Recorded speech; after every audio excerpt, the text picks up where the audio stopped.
తెలంగాణ మంత్రివర్గ శాఖల్లో భారీ మార్పులుంటాయనే సంకేతాలు ఢిల్లీ నుంచి వెలువడుతున్నాయి.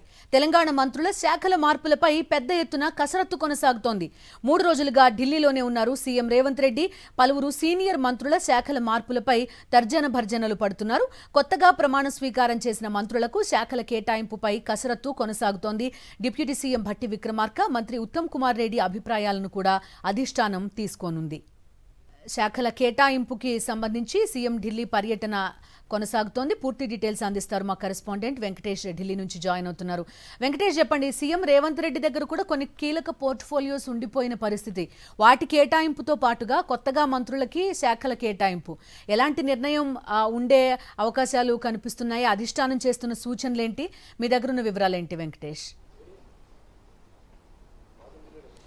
తెలంగాణ మంత్రివర్గంలో భారీ మార్పులు చేసుకోబోతున్నాయి. ఈ మేరకు నిన్ననే దాదాపు 2.5 గంటల పాటు రాహుల్ గాంధీ, మల్లికార్జున ఖర్గేతో సీఎం రేవంత్ రెడ్డి కసరత్తు చేశారు. సో ఆ కసరత్తు ఈ రోజు కూడా కొనసాగబోతోంది. నిన్న కసరత్తు కొలిక్కి రాలేదు. ఆ నేపథ్యంలో ముఖ్యమంత్రి రేవంత్ రెడ్డిని ఢిల్లీలోనే అందుబాటులో ఉండాలని అధిష్టానం సూచించింది. దాంతో ఆయన ఈ రోజు 3వ రోజు కూడా ఆయన ఢిల్లీలోనే ఉండబోతున్నారు. ఈ లోపు ఇటు ముఖ్యమైనటువంటి మరొక నాయకుడు మంత్రి ఉత్తమ్ కుమార్ రెడ్డిని కూడా అధిష్టానం ఢిల్లీకి పిలిపించింది. అలాగే ఇటు డిప్యూటీ సీఎం భట్టి విక్రమార్క కూడా ఢిల్లీకి వచ్చేటువంటి అవకాశం కనబడుతుంది. సో ఈ వీరిద్దరు అభిప్రాయాలను కూడా తెలుసుకున్న తర్వాత ఈ మొత్తం జాబితా పైన అధిష్టానం ఒక నిర్ణయం తీసుకునేటువంటి అవకాశం కనబడుతుంది. సో సీనియర్ మంత్రుల శాఖలు కూడా మార్చేటువంటి అవకాశాలు స్పష్టంగా కనబడుతున్నాయి. సో దానిపైనే ప్రధానంగా దృష్టి సారించినట్టు తెలుస్తుంది. అలాగే కొత్తగా 3 మంత్రులు ప్రమాణ స్వీకారం చేసినటువంటి నేపథ్యంలో వారికి కూడా కొన్ని కీలక శాఖలు అప్పగించాలనేటువంటి దిశగా అధిష్టానం ఆలోచిస్తోంది. దాదాపు 1.5 ఏడాదిన్నర పూర్తయింది కాంగ్రెస్ ప్రభుత్వం ఏర్పాటై. సో 1.5 ఏడాదిన్నరలో మంత్రుల యొక్క పర్ఫార్మెన్స్, ఆ శాఖలకు సంబంధించినటువంటి ఎవాల్యుయేషన్ అంతా కూడా ఇప్పటికే జరిగింది.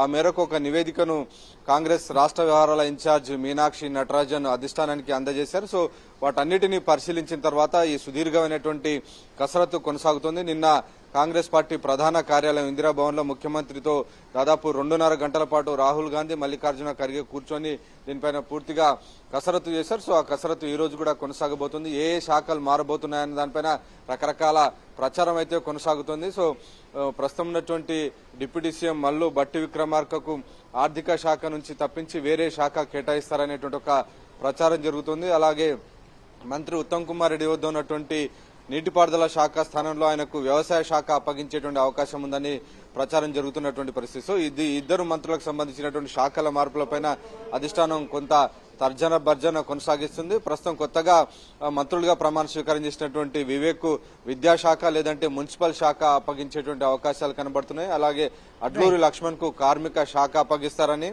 అలాగే వాకిటి శ్రీహరికి పశుసంవర్ధక శాఖ అప్పగిస్తారని ప్రచారం జరుగుతోంది. Okay Venkatesh, thank you.